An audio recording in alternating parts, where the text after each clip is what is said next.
Hi, this is Dr. Carl Goldkamp. If you're interested in learning about the ketogenic diet like I was, to save my own life, then this is probably the podcast for you. 8 years ago, I knew nothing about it. 6 years ago, it saved my life. 3 years ago, I started researching and talking with some of the authorities in the field and attending medical conferences about this to understand why and how keto so dramatically changed my and my wife's Judi's lives. The purpose of this podcast is to share our journey of discoveries with you in understanding how keto is so effective in improving so many different conditions, from obesity, epilepsy, diabetes, infertility, MS, Alzheimer's, heart disease, to name a few. So take a step away from all the hype you've probably heard and roll up your sleeves with me and join me weekly to explore this living miracle that anyone can access. We'll talk science, we'll talk food.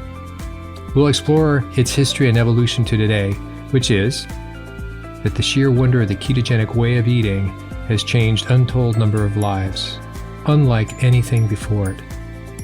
And in case I forget to mention it, please join our Facebook group, Keto Naturopath. Hi, welcome back to the next episode of the Keto Naturopath. This is Dr. Carl Goldkamp.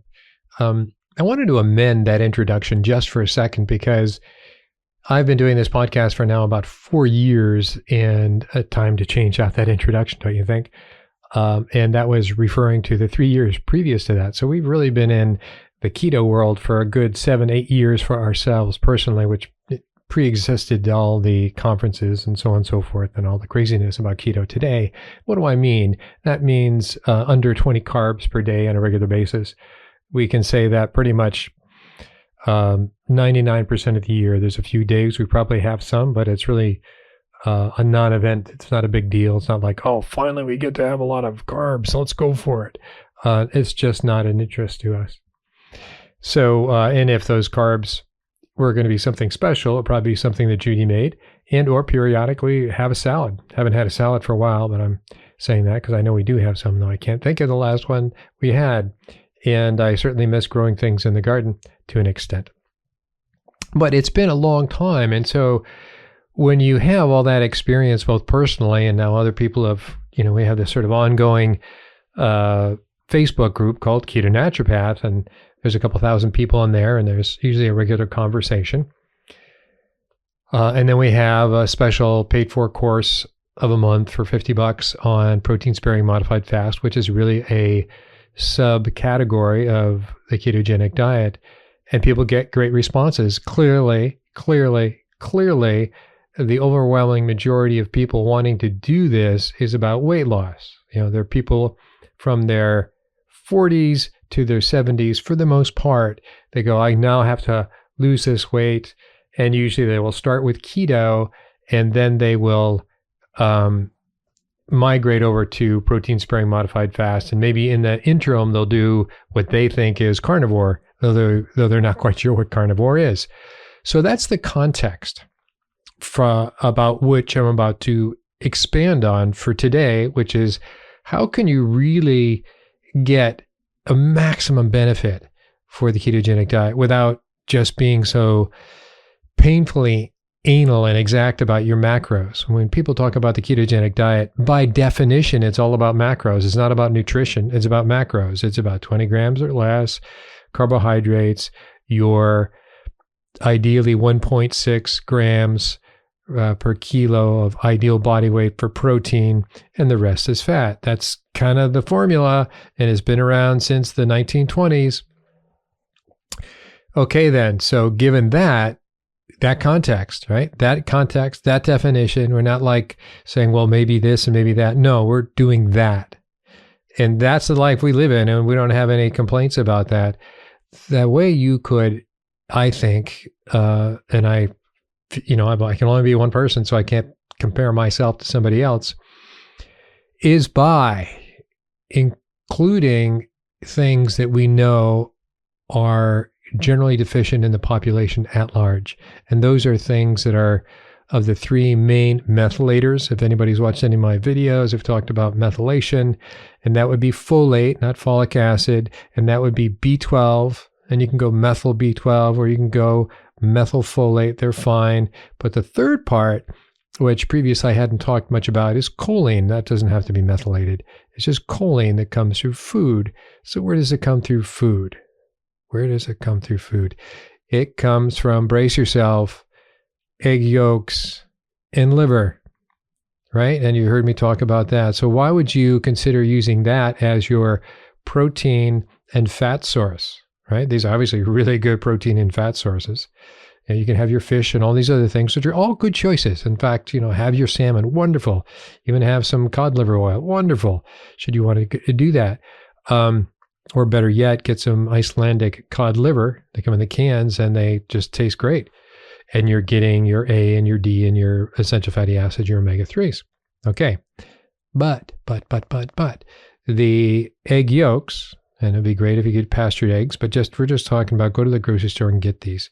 So your egg yolks, which we're a big fan of, and your liver, beef liver, or pork liver, chicken liver, whatever liver is good for you, is that you will get a major source of all your B vitamins, which are your methyl donors, if you will, but also of choline, specifically of choline. And that's probably the largest borderline low aspect, a nutrient in our, I'm speaking of the American population, diet. And so when you start to bring that in, what would be the difference? Why would I say that you could amp up, you could increase your results in your process for the ketogenic diet? Well, when you go on keto, you start making your ketones. People go, I get all this mental clarity. And then they think about MCT oil, which I way back when did a number of podcasts on MCT oils. It was researched in the 60s and early 70s as a more convenient way of doing the ketogenic diet. It was a highly ketogenic fat, right? So it's caprylic acid, triglyceride, and we did a private label product on that we sold on Amazon for a while. And it sure enough does work. And so we make our mayonnaise out of that. So we have kind of a ketogenic mayonnaise, more so than mayonnaise would be. Okay, all that's fine. And you can create the brain buzz, if you will. I mean, you really can measure by your glucometer, your ketometer, that you could get way up into the 3, 4, 5, 6, and 7 ketone range, which is extreme. And you'll remember some of my interviews I did with Dr. Stephen Kinane up in Canada, that we talked about, ketones being the fuel for the brain, the preferred fuel for the brain, which kind of speaks of our ancestry of we must have been in ketosis, if not all the time, then quickly. And that either came from fasting or came from not eating very many carbs. So that's kind of the setting. So that brain acuity came from increasing your ketones and decreasing your glucose, even though glucose is always in the background. You're always using both fuels. It's not like good or bad. You're born through ketosis primarily. And when you're highly stressed, or that lion is chasing you through the jungle, and that's when your adrenal hormones kick off and they hit your liver and they make glucose for you through gluconeogenesis. All that's kind of the context. So now you're adding in some liver and some egg yolks. And so now that's giving you yet another layer of mental acuity. And it more than likely help you lose weight. Why would it help you lose weight? Because the deficiency of choline, granted it's an extreme deficiency, but it's well documented, is the beginning of fatty liver. Choline helps take the fats out of the liver and into the bloodstream to be used by the rest of the body. Lack of choline keeps the fats in the liver and you get a fatty liver, otherwise known as non-alcoholic fatty liver disease. So that's the liver part. It's also a big component of bile, but it's also in the brain.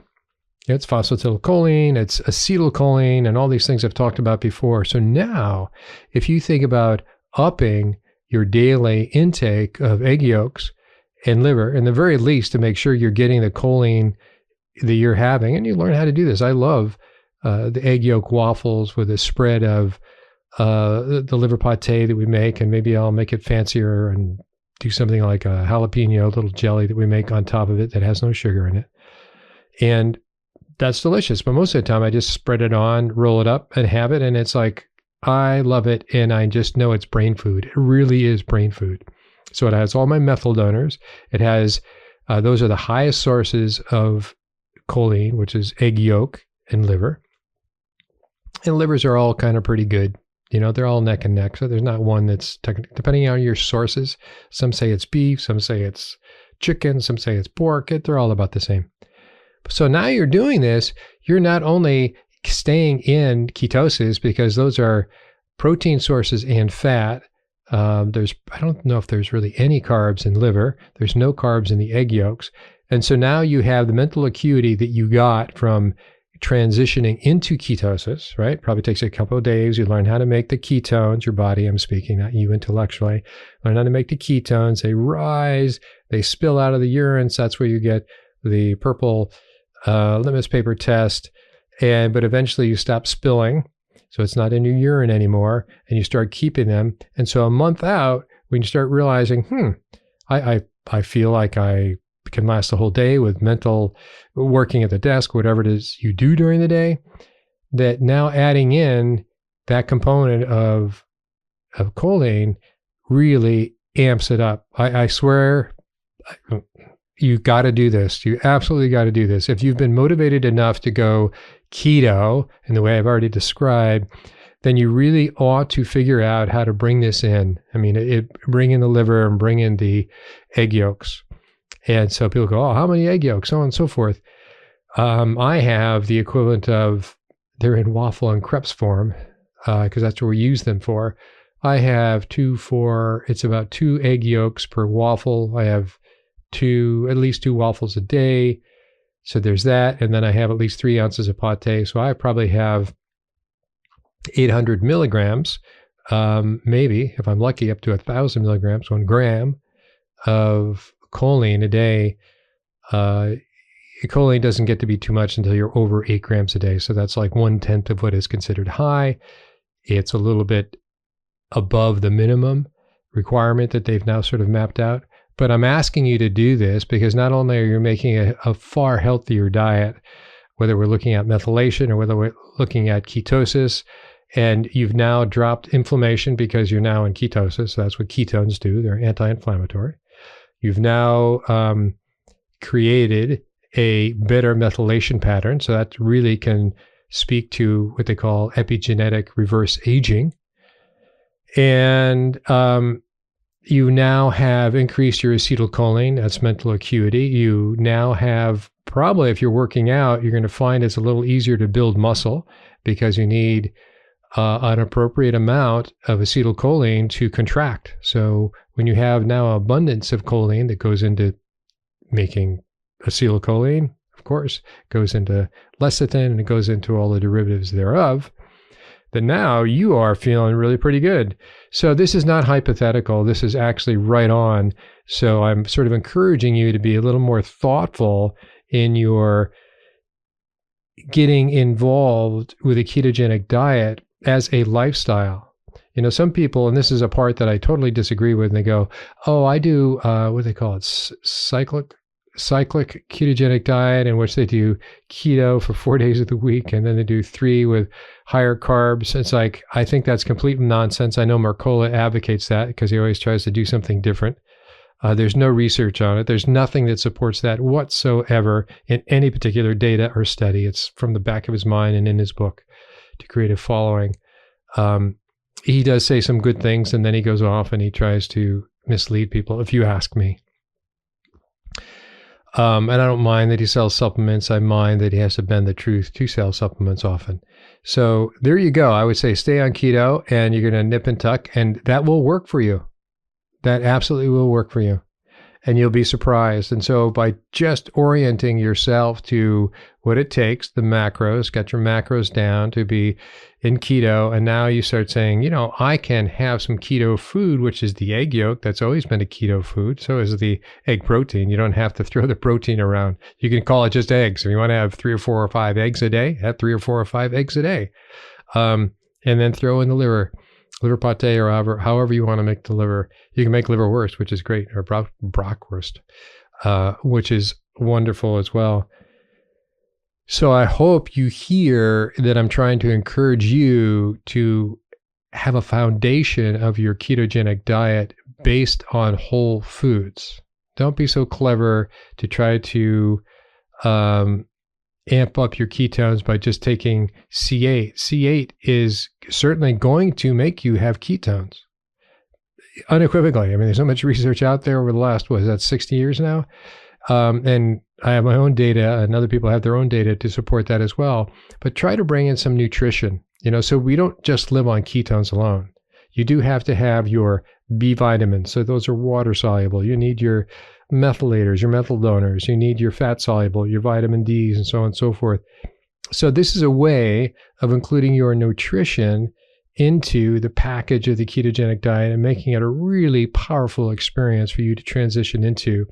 And I'm suggesting, I haven't looked into this, but it certainly makes sense, as you're addressing the fatness of your liver, and we're all on there in terms of a little bit or a lot, to the degree that we are part of the population that is deficient in choline, and that's by the NIH, finished their NHANES study in 2009 to 2012, and that's where they came out and said, hey, well, United States is like low, we're having a problem here, because that low means for mental damage or cerebral damage or cognitive damage for fetuses and young children. And then it certainly means a greater number of people headed towards full-blown dementia, cognitive impairment, mild and cognitive impairment, and Alzheimer's, and then dementia, and then Alzheimer's, and then the nursing home costs. And so at both ends of life, it is a very big deal to have this. So I would say go do this, and the degree that you want to even think about protein-sparing modified fast, or I'd say do that or don't do that. Don't get distracted by that if it's too much to put on your plate, but do go to the gym and do put a demand on your muscles and create that muscle mass so you don't get sarcopenia, so you don't get muscle damage by atrophy. And I wouldn't be too focused on fasting as your way to return to health, because fasting is there, and it has a whole history that pre-existed a ketogenic diet, and that's how the ketogenic diet came about, out of fasting from the late 1800s, the early 1900s. But the problem with fasting is eventually you have to eat, and it doesn't teach you anything about eating in terms of nutrients. Maybe you can do all the reflection on how you're going to change your life, but at some point you need to address what are you going to eat and how are you going to eat, and what's your discipline around that? What's your ritual around that? Okay, so that's my encouraging you to go have some choline-rich food as part of your ketogenic diet to really amp up the benefits of your ketogenic diet in terms of mental acuity, weight loss, and muscle mass support. So, till next time. This is a short one because I want it to be actionable information that you can go do. Okay? Bye-bye. Hi, this is Dr. Goldkamp again for a brief reminder of something I completely forget to do at the end of every episode. You've heard me talk long enough in many different episodes, but what I would love you to do, and many of you have already done this, I just want to reinforce this particular behavior, which is to send me your questions.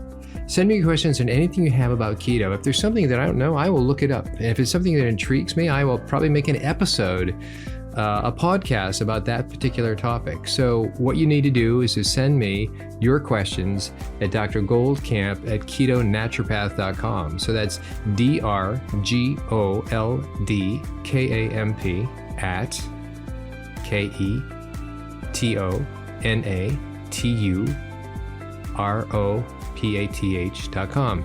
Dr. Goldkamp at ketonaturopath.com. Feel free to join our Facebook group, which is also ketonaturopath.com. That's been growing lately. You also have to answer a questionnaire should you choose to join. And I don't ask for your email. I ask that you follow our terms. I try to avoid advertising and the obvious interruptions of just a good Facebook group. So hope to see you at one place or other. Please send me your questions, and look forward to talking to you and getting to know you. Take care.